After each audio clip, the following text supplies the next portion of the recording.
Thank you so much for tuning in to Mom Jeans, trying to fit into motherhood.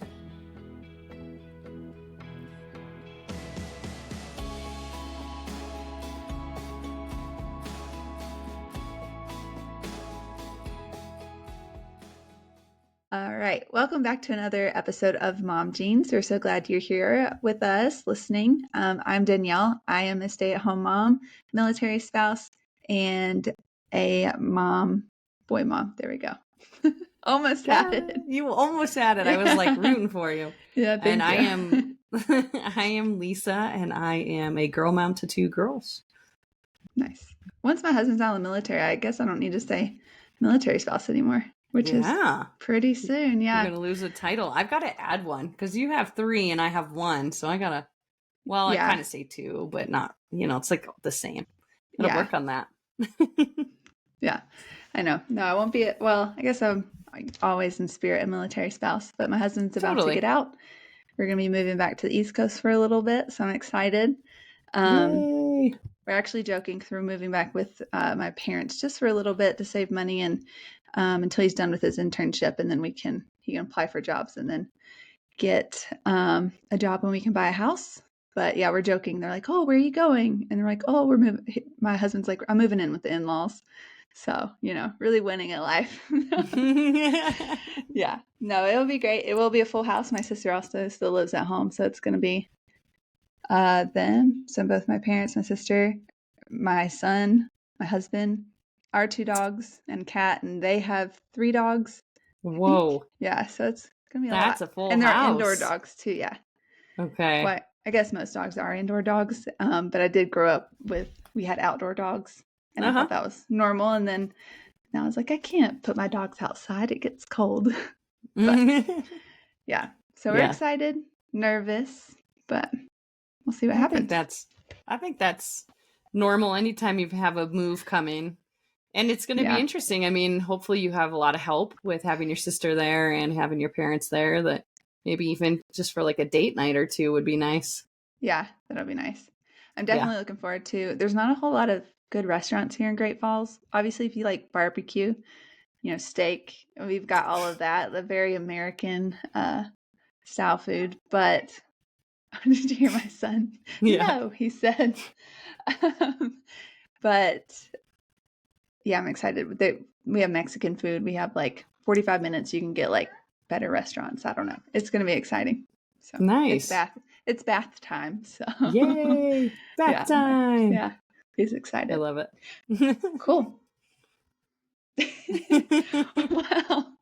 It's all right. A guest. Yeah, our guest. He's our guest. Yeah. So funny. And in my life, I decided that I was going to rent a 4-book series.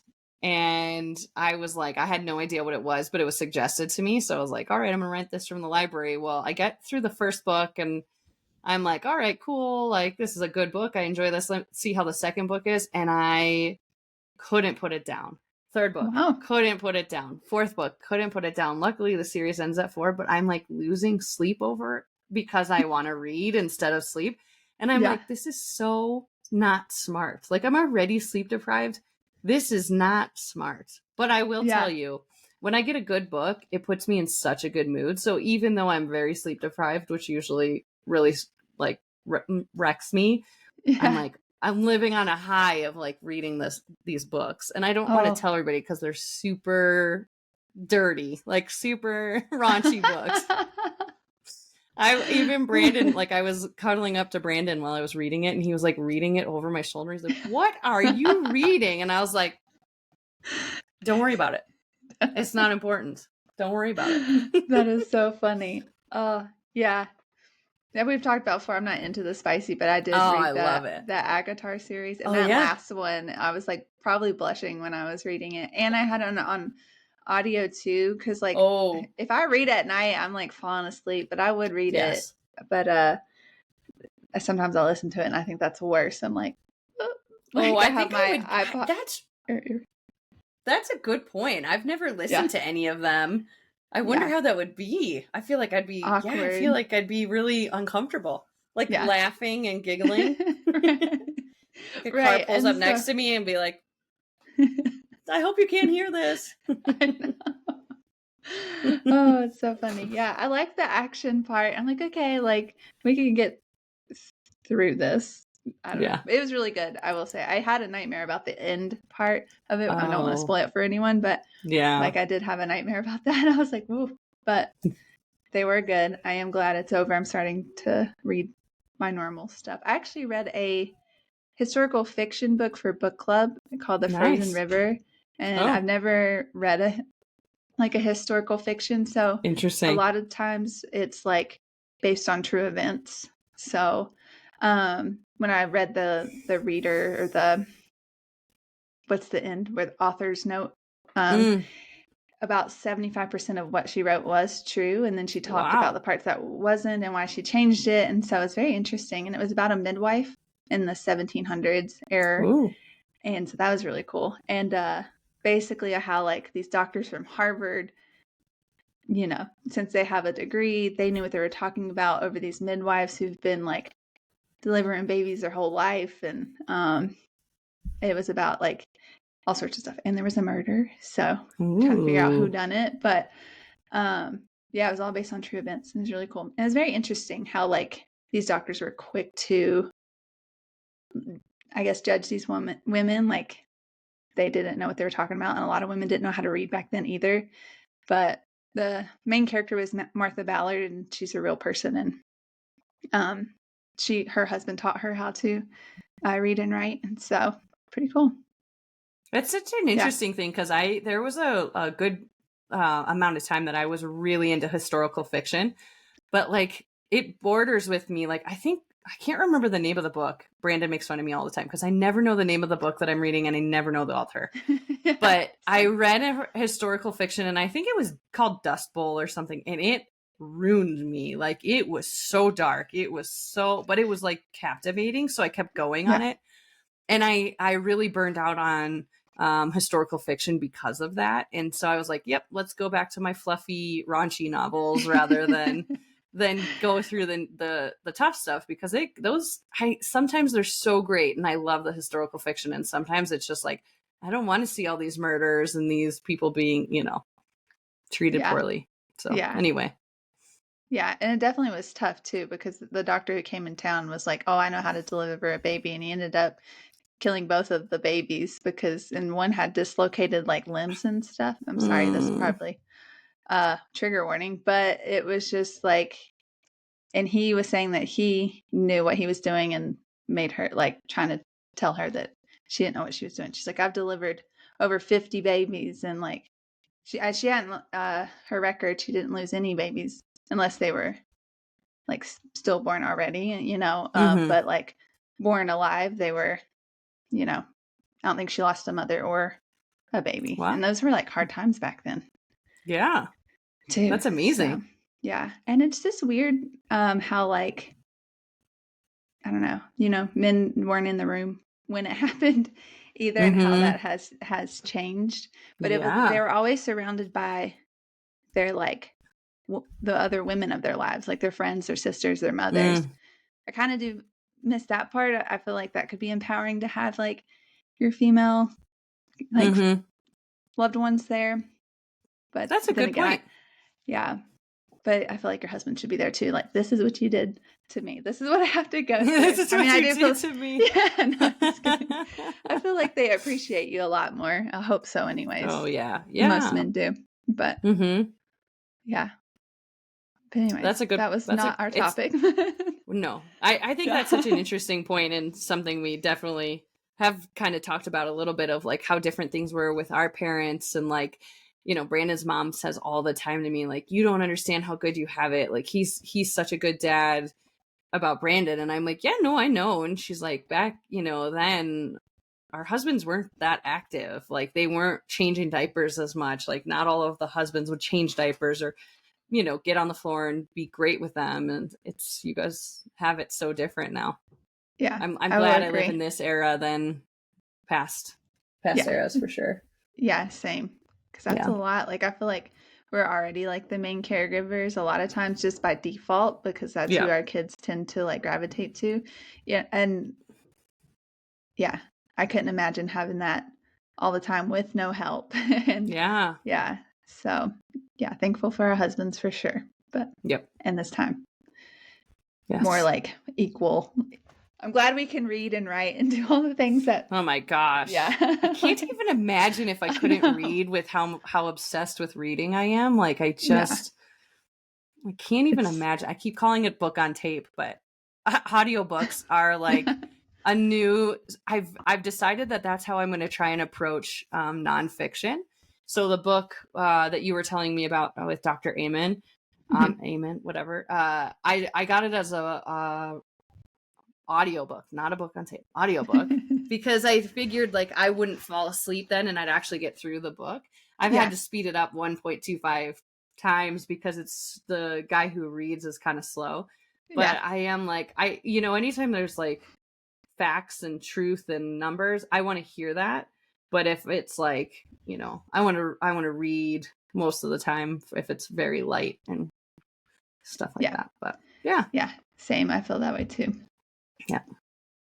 All right. Well, should we dive into our topic? Yeah. What do we have today?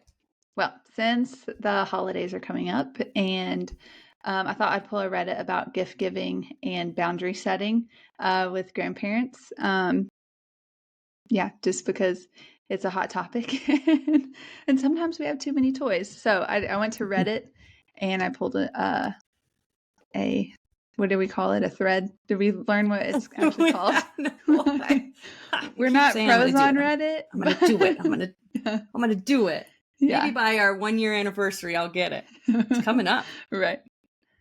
All right. Oh, and this one was 7 years ago, so it's not. Oh. It's not new. Okay. Yeah.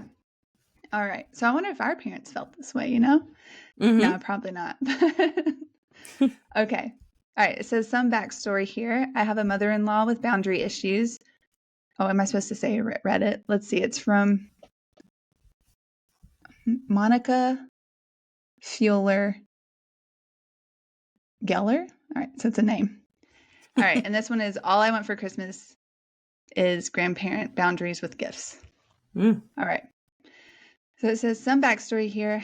I have a mother-in-law with boundary issues when it comes to gift giving. My husband's parents are very financially well off, and my mother-in-law loves to shower people with gifts, which on the surface is nice, but lately it's been that every time we go back home to visit, since we live a few hours away, we are showered with gifts, including our daughter, who is 5 months old. My husband and I agreed that this is overkill, and we don't want our daughter to associate going to grandma's house with getting spoiled and getting presents. We're trying very hard not to raise a spoiled child. We know that her first Christmas, everyone is going to want to shower her with gifts, but long term, we don't want that because of the habit. We also don't want to accumulate too much stuff in the house. The only reason I can keep any sense of clean order as a working mom is because we maintain pretty minimal. I have trouble with this word. Minimalistic. Minimalistic house. Thank you. Is it rude to express to all the grandparents, not just the mother-in-law who has the boundary issues, that we don't want our daughter to be spoiled for Christmas? I considered sending out an email with the guidelines we're hoping to keep. In our discussion, my husband and I have come up with asking them to check with us before purchasing big gifts in case we don't want it in the house or plan to buy them for our daughter ourselves. Obviously, as a baby, it's not a big deal, but in the future, we were thinking along the lines of a first bike, a playhouse. We also talked about next year or maybe into setting limits on how many gifts to give. We really don't need her getting, I think it's like 6,401,000. It's a big number of toys. Finally, we discussed that if anyone asks us our daughter or what our daughter wants for Christmas, we'll focus on experiences as gifts, like tickets to the zoo or a children's museum, rather than too many toys and things. I don't want to be rude at all, And the reason I'm hesitating to bring it up with the grandparents is I was raised to believe that you get what you get and you don't get upset. I think it's you get what you get and you don't throw a fit, but I've never heard me. that. Yeah. And that you should be grateful for any gift someone wants to give you and say thank you and move on. Am I overthinking this? Is this an okay boundary to set? Has anyone had success with Christmas gifts boundaries with grandparents before? And how do I go about it? So what are your thoughts? I have so many thoughts.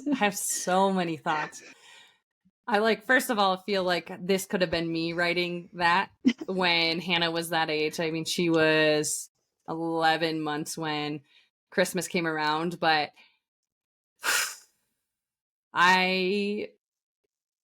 we've talked about this too, like, and I'm not putting this just on my in-laws, I'm putting this on my parents too. They play by their own set of rules. And as much as I can sit there until I'm blue in the face and say, please don't do this, please don't do this, please don't do this, they do it anyway. So great question too, because my mother-in-law sent me and Brandon a link and was like, can I get this for Hannah for Christmas? And I was like, first of all, I really appreciate that she asked, right? Because she knows me. Like she knows I'm the problem, even though Brandon will stick up for me and like be like, Mom, I don't want that. We don't want that for Hannah. She's just convinced it's me. And like Brandon doesn't care, which sometimes is very true. But he also agrees with me on some of the crazy stuff that I go through. But so she sent like a kid's iPad as an idea. And I was like, no, I'm not doing that. And I said to Brandon, I was like, the funniest part was my mom a week later asked if she could buy the exact same thing.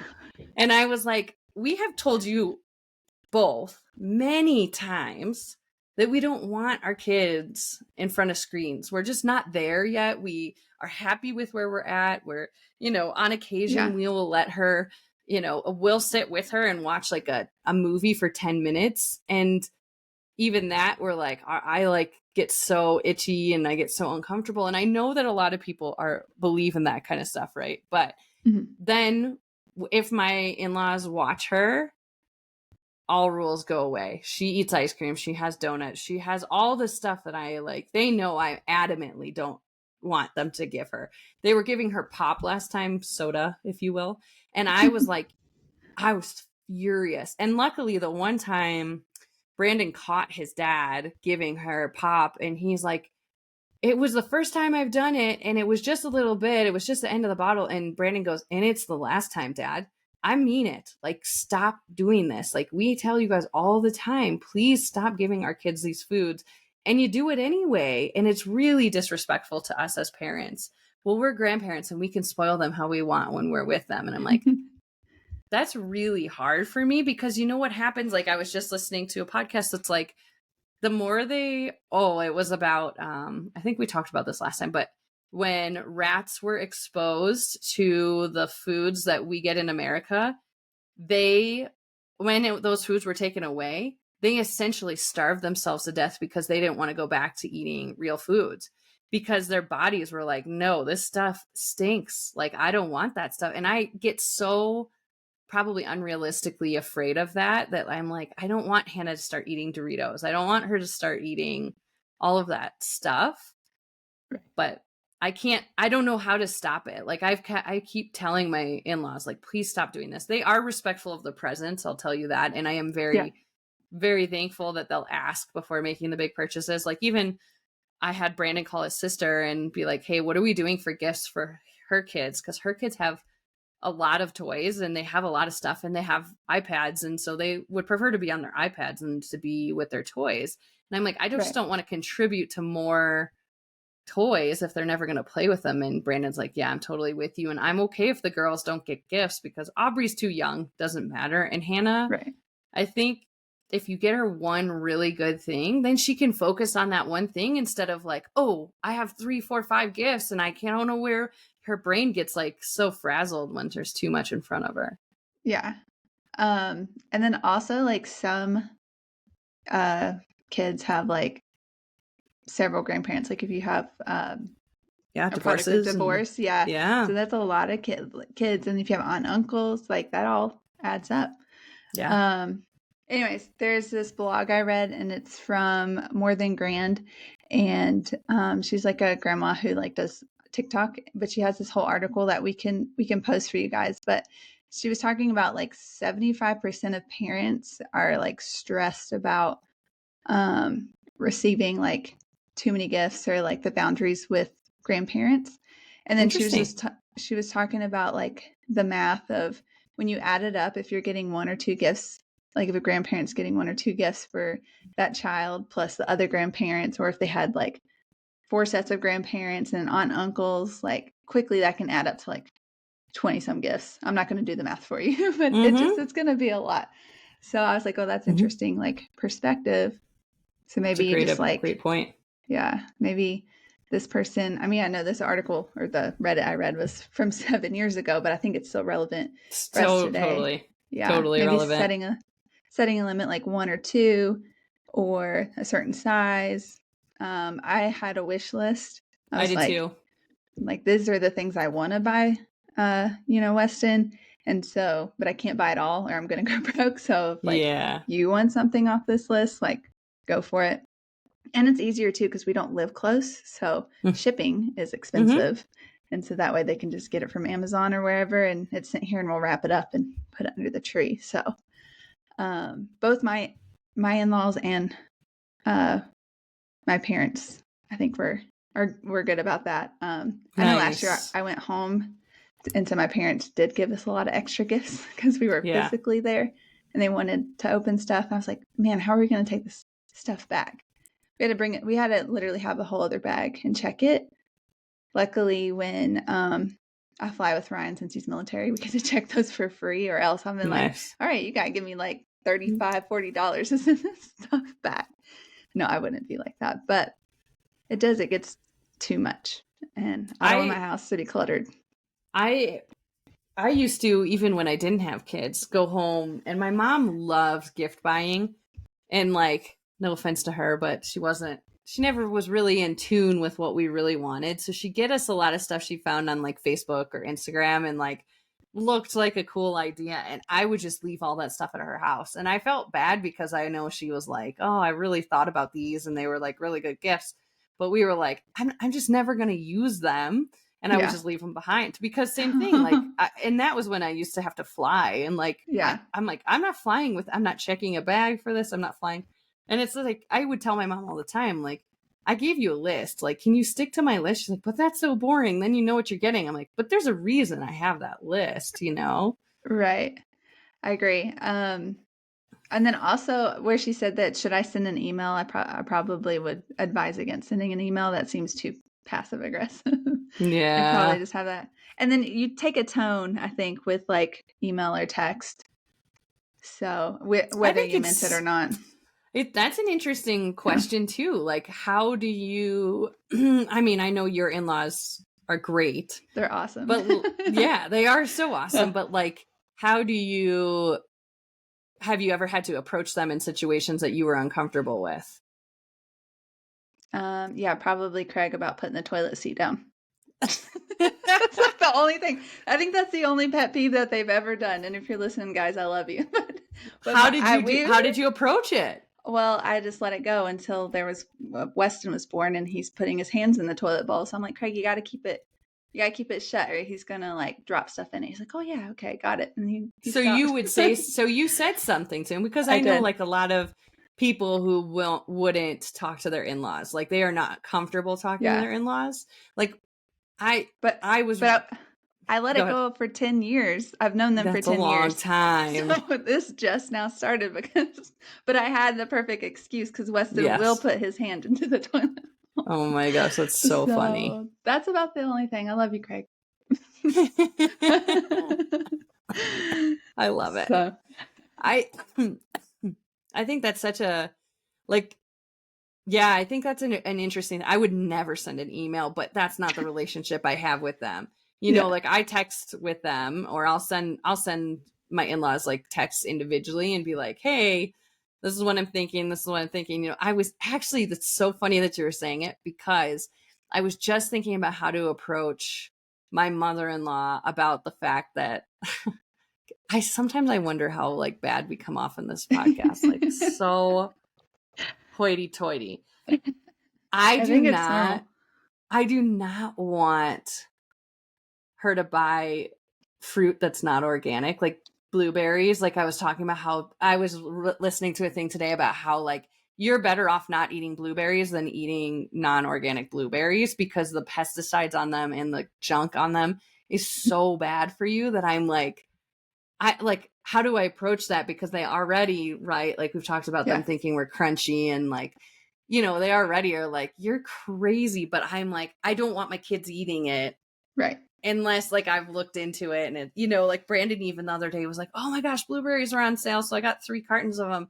They were $1.88. I said, well, they were not organic then if they were $1.88. And he goes, oh man. I was like, yeah, like it's just like, you know, and that's the hard part. Like food is my biggest challenge with my in-laws.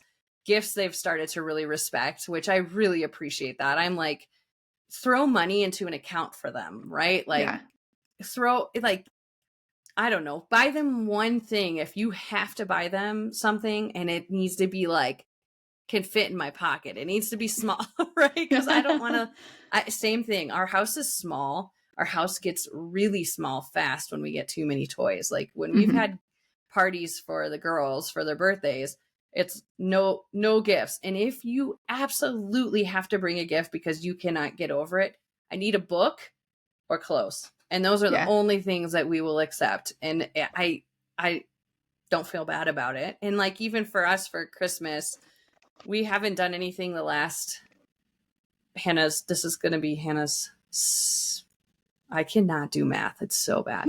This will be her 3rd Christmas. I don't know what Christmas it is. It's her 2nd Christmas. I don't know. But we haven't done gifts for her for any of Christmases before, because we're like, she's not going to know. And we're not going to make a big deal of it. And now like all the people around us are like, oh, Santa, Santa, Santa. And she's like, Santa. She doesn't know what it means, but she like goes nuts when we say Santa. And so it's like, so I bought for Christmas this year for her, I bought her and Aubrey a table for them to sit at to eat. Oh, yeah. And I'm like, that's the kind of thing that I want. Like even Brandon's like, what do I get you for Christmas? I'm like, please don't buy us gifts. Like, let's buy experiences, right? Like we want to go on trips this summer and we want to go do all these things. Like, let's get ourselves experiences instead of getting ourselves things. I like that. We probably should start doing that. Because I'm like, let's not do a whole lot. And then we end up doing a whole lot. But like I said, I've talked about before, my parents definitely overdo the Christmas. Like I loved it, but also like when I got older, I'm like, man, y'all did a lot. And it's because they didn't have a lot. Yeah. And so they're overcompensating for what they didn't have. And now I'm like, I was wondering, don't buy anything for us. Like, yes, you what get was less your than childhood something. like for gifts? So many gifts. So many, really? But here's the thing too. The reason why we're already done Christmas shopping, because we'd be in the mall like the day before Christmas Eve, or sometimes even Christmas Eve. Yep. All day till like, all day at the mall. My mom shops, and I was so tired and wanted to go home. And the mall was an hour from our house, and it's just like exhausting. And I just remember like hating, like stressing, like, oh, they would just buy and then put it in the trunk. And then they wouldn't wrap the presents until the last day. And when I stopped believing in Santa was when I started to have wrap presents on Christmas Eve to put them all under the tree. And it would just literally come out the whole living room. I mean, wow. I will say I was very lucky and very privileged and like got usually what I wanted. I mean, not like a new car or anything, but I did. I got a PlayStation. I got a Canon camera. Like I got some pretty cool gifts. But now looking back, for me, when we're talking about cycle breaking, like last episode, it's like, that's one thing I don't want to overcompensate, like overdo it, just kind of minimal. That's it. And that's an interesting point too. Like I've said that to my mom, because my childhood was a very interesting childhood as far as gifts go. So my parents either had zero money, so we wouldn't get anything. We would get like a shared gift for the four of us, and it was not anything glamorous, right? Like, and that's okay. Like, yeah. But then the next year, to compensate for it being so bad last year, my mom would go nuts, and we would open 10 gifts, and I'd be like, I'm bored. Like, I am Yeah. bored of this by this point, right? Like, I just don't want to open gifts anymore. And it's like funny because I do remember, like, the hard part was that my mom's side of the family all got together and every Christmas Eve. And for a while, they would buy, each grandkid got a gift from each family. And my mom has 3 siblings. So we would get a ton of gifts, and there were 9 grandchildren. So my parents not having money and trying to find a way to get money to my cousins or like gifts to my cousins so that nobody knew what was going on. And then Dan and I would get home and we wouldn't get anything, and we would be like, no. Those were actually like our best Christmases though. Like those were like ones where we were like, we don't need anything. It's okay. Like we're going to be okay. Like we don't need anything. You guys pay for Dan's hockey and my softball, and you make it work. And then the years where we would get a million things, and then I am like the worst. If I don't like a gift that you give me, And my brother's like, can't you just fake it to make her feel better? Like, why That doesn't seem like you. No, it's not me. And I'm like the worst. So like, I'll open something and I'll be like, I don't even say anything. And my brother's like, that's so mean. Like, just wait until that happens to you. I'm like, oh, it's happened to me plenty of times. Like, I totally missed the mark on gifts.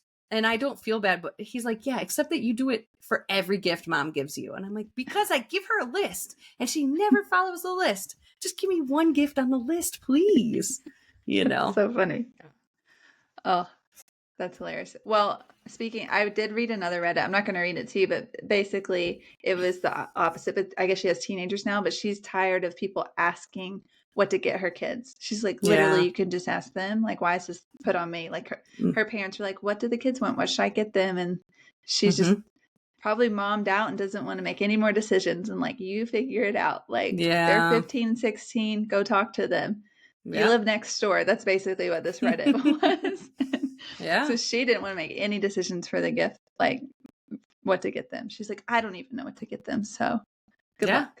It's so interesting too. Like Brandon and I struggle too, because when we want something, we buy it. We buy it for ourselves. So like, I do understand the sentiment of wanting to get you a good gift and like to think about like, oh, this came from my heart. Like I thought of you when I saw this gift, or I thought of this gift for so long, like I said, I have a running list of things for Brandon that I want to get him, because like he'll say something in July and I'll be like, I'm never gonna remember that by Christmas. So I write it on a list like, oh, well, when Christmas comes around, let's see if that's still applicable. And I'll get to like 10 things by the time Christmas comes around to decide what to get him. And it's nice to have that list, but it's like, like, do we really need all of this stuff? I don't know. No. I struggle with it. No, and I'm trying to like get rid of some stuff too. So I have been seeing, I don't know if you've been seeing it, it's a trend, but like I've known some people that every year before Christmas comes, they have their kids donate like a whole trash bag of like toys and clothes and all sorts of stuff. There's a fancy name that they were saying, but I don't know. But basically just, or something cute that they called it, but put in a bag and then they give it to like kids like in need and donate it or whatever. So that's kind of a good idea. But if you're trying to declutter. That's a great idea. I mean, I've gotten to the point, like, so we have a little library at the end of our street, and I always tell Hannah, like, if you take a book, we have to go bring a book back, like one in, one out. And I've tried to start doing that now with clothes. Like if I get new clothes, I'm trying right now, because there's so many clothes in my closet that I don't even wear, like 1 in, 2 out, just to be like, get the stuff out. Yeah. But you sit there and you're like, oh, what if I need this shirt that I haven't worn in 13 years? Like maybe I might need it. The situation might come up, Listen, I have this shirt that I wore in softball, and it's actually my brother's old shirt, and it's like, I cut the sleeves off because in softball that was like the style in practice, like your sports bra and your sleeveless shirt. And it's like the No Fear like brand. I don't know if you remember that. Oh, and I sat it next to the trash can to throw it away a couple weeks ago because it's literally come from my house to like college to now here, and here I am 33 and I couldn't get rid of it. So I stuck it back in my drawer. I'm like, when will I ever wear this? Maybe if I'm like, I have another baby and breastfeeding, I could just whip it right out. That's right. I'm like, why would whip it out the armhole? Yeah. Oh, I thought I was so cool with my cutoff shirts at practice. And our coach never said anything. Like, we're in basically our sports bra is a way to get away with just wearing your sports bra, which the track girls got to do, but not the softball girls. I remember that was a big thing. I do remember that. That's really funny because that's what Brandon gave me some of his t-shirts. And I was like, yeah, you can't get rid of these because like they're great for when I was pregnant. They were great. And I still have them in my drawer. And I'm like, what am I going to do with these? Or like, or the whole, oh, I'm going to lose weight to get back into this outfit. I'm like, get out of here. You're not losing that weight. Like, get it out of here. But I also and if you do, just go buy new clothes because they're probably going to be outdated anyway. And you deserve those new clothes if you're going to lose that weight, right? Yeah. I know my mom is a very sentimental person and holds on to like everything that came from family in the past. And she's like, do you want this? Do you want this? Do you want this? I'm like, get it out. I don't want anything. I don't want anything. No. You know, and like even Brandon sometimes like, and I get it. He gets really overwhelmed when we have like a ton of clutter. And I'm like, you know that we're like better than 90% of people out there with kids our age. Like as far as our clutter level, it's so low. But to us, it's clutter because that's what we have. And you're like, oh man, it's like, it's hard. It's really hard. Because then I also am like, oh, do we have the right toys for them to like keep them engaged and keep their brains working the way they should? Like, I don't know. Yeah.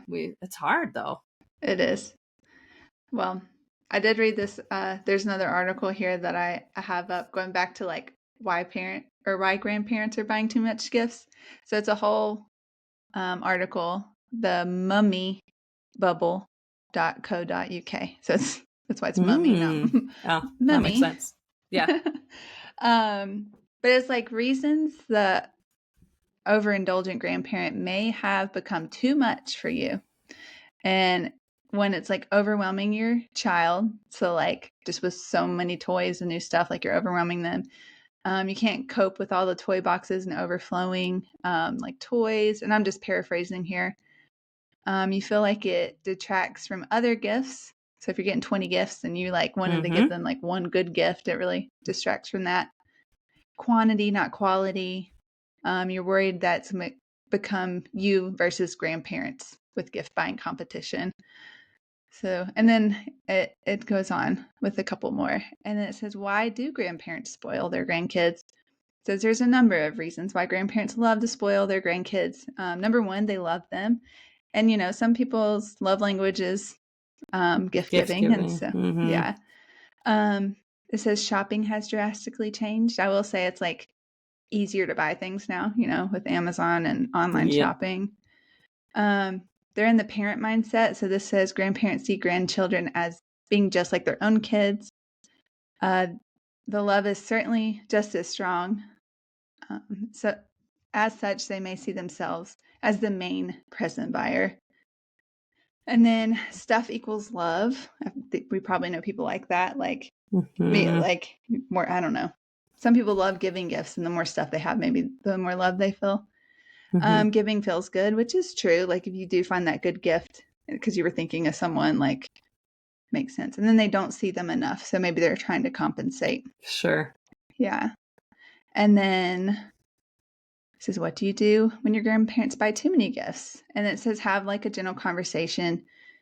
If your home is bursting at the seams, you're really concerned with the excessive gift giving, is teaching your kids to be spoiled, then try having a chat. It may be that grandparents have no idea they've been going over the top. After all, there's no manual or law that sets down exactly how many gifts you should buy for someone you love.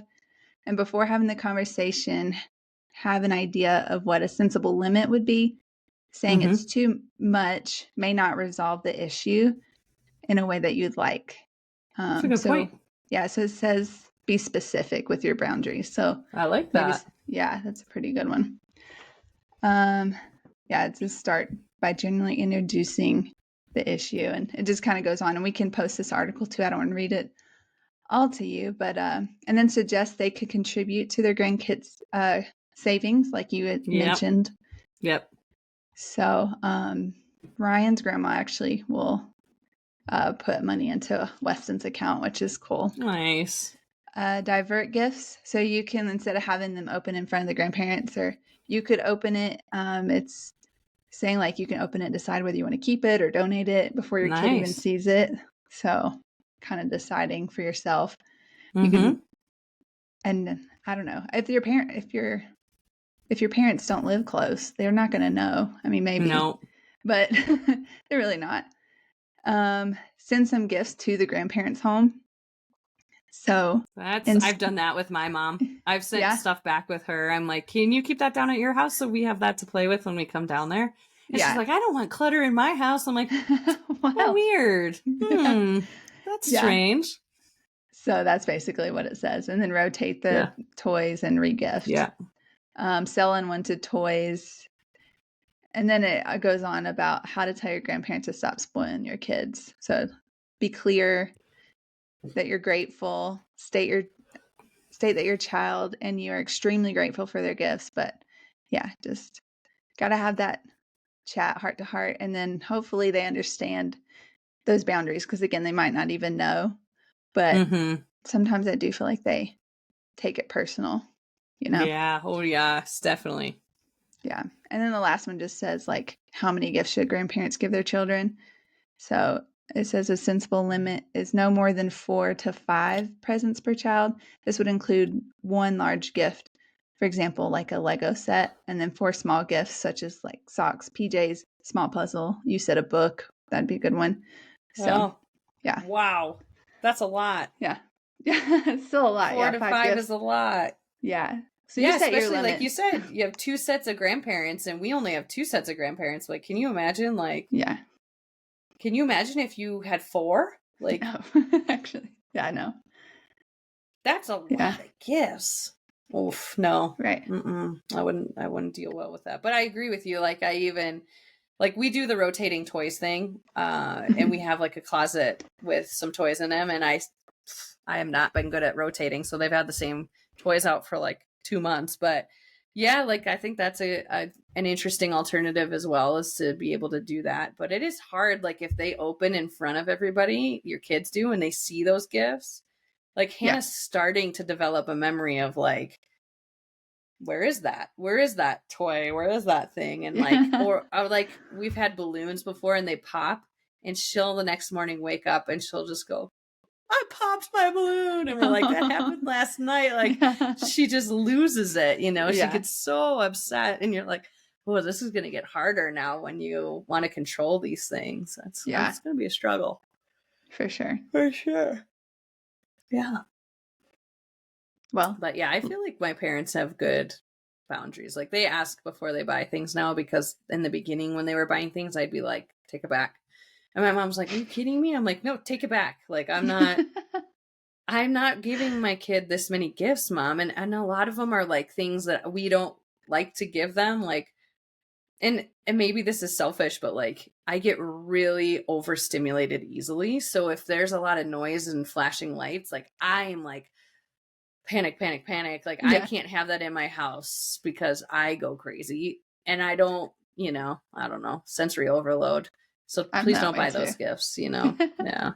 Yeah. My friend found that out. We were at her house, and she listens to this podcast, so she might hear it, but she has this crab, and I thought about getting the crab, like you saw, like when they're doing tummy time that goes back and forth. Oh. And Weston loved it. But it played the song. I was like, does that music, no one was touching it for like 10 minutes. And I just randomly was like, does the music cut off? She's like, no, not unless you cut it off. Uh-huh. But I don't think she heard it, and I did. And I was like, I think it's just me. I do get like overstimulated. I don't know why I'm that way with noise. And I think her mom was like, oh, you got to get this for Weston. And she was like, she can't deal with the noise. I'm like, you're right. I can't. But we have a toy that Hannah had when she was like a little baby it's like that piano, and it sings songs on a rotation, and I still like wake up from those songs and I'm like, I never let Aubrey use it because I hated it so much from my days of staying at home with Hannah, and I like went nuts. And I'm like, yeah, like we listen to music constantly with the girls. Like they listen to music all the time. It's awesome. But I also am very selective. Like, okay, I've hit my limit of listening to Coco Melon radio. I need Disney radio at least now. Like, let me switch over to different kids. And then, okay, it's Christmas radio. And Hannah will be like, Coco Melon, Coco Melon. I was like, nope, mommy needs a turn too. I need a turn because I can't. I'm tapping out. Yeah. Sorry. We're not there yet. Usually I'm listening to just my music, like Noah Kahn. Some like really sad music, like heartbreak music. I'm happily married, but I love a good like breakup sad song. You do? I don't know why. It used to fill it like back in the day. I don't know. Music for me was like, oh, I know that feeling. It like pulls me back to a memory. It's not like that anymore, I guess. It's different. But really interesting that you say that, because I had 2 bands in high school that I like, they would like knock the wind out of me. I just loved their music so much. Yeah. And since high school, haven't had that experience. And recently, Bryce and McKella came over and were playing this radio station on Pandora. And I was like, oh, I really like this. So I started listening to that station because I asked them what it was. And was it Cocktail Hour? No, it was that's the one I think it was to. Slightly Stupid radio. Oh, okay. And I think the name of the band is Stick Figure is on that a lot. Yeah. And there are 2 songs that they have that they like hit me, and I'm like, holy cow, like I haven't felt like this in forever. I love it. Yeah. I love it. I love that feeling. Like it's like suffocating, but in a good way. Yeah. If that's possible. Yeah. Yeah. That makes sense. I love music. Yeah. But I like my music from back in the day. That's not old. Yeah. Yeah. Some of this new stuff. Unless it's like folky, but I'm like, I like folky. I don't know. That Brandon's in a Britney Spears phase right now.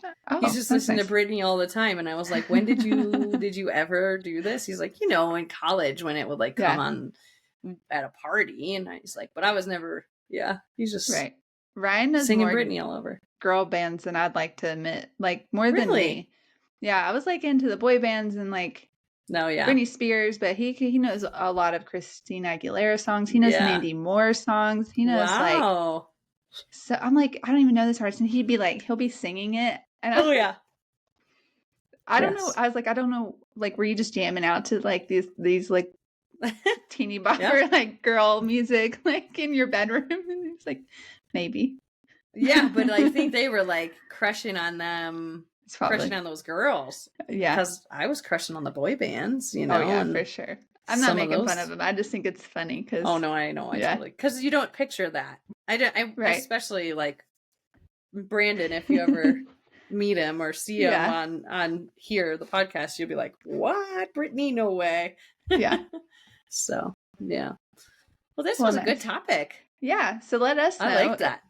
If you have trouble with boundaries with your parents or your in-laws on gift giving, because it seems pretty normal. I would love to know actually from our parents, like if there were boundaries. Probably not. It was just a different day and age, and I don't know.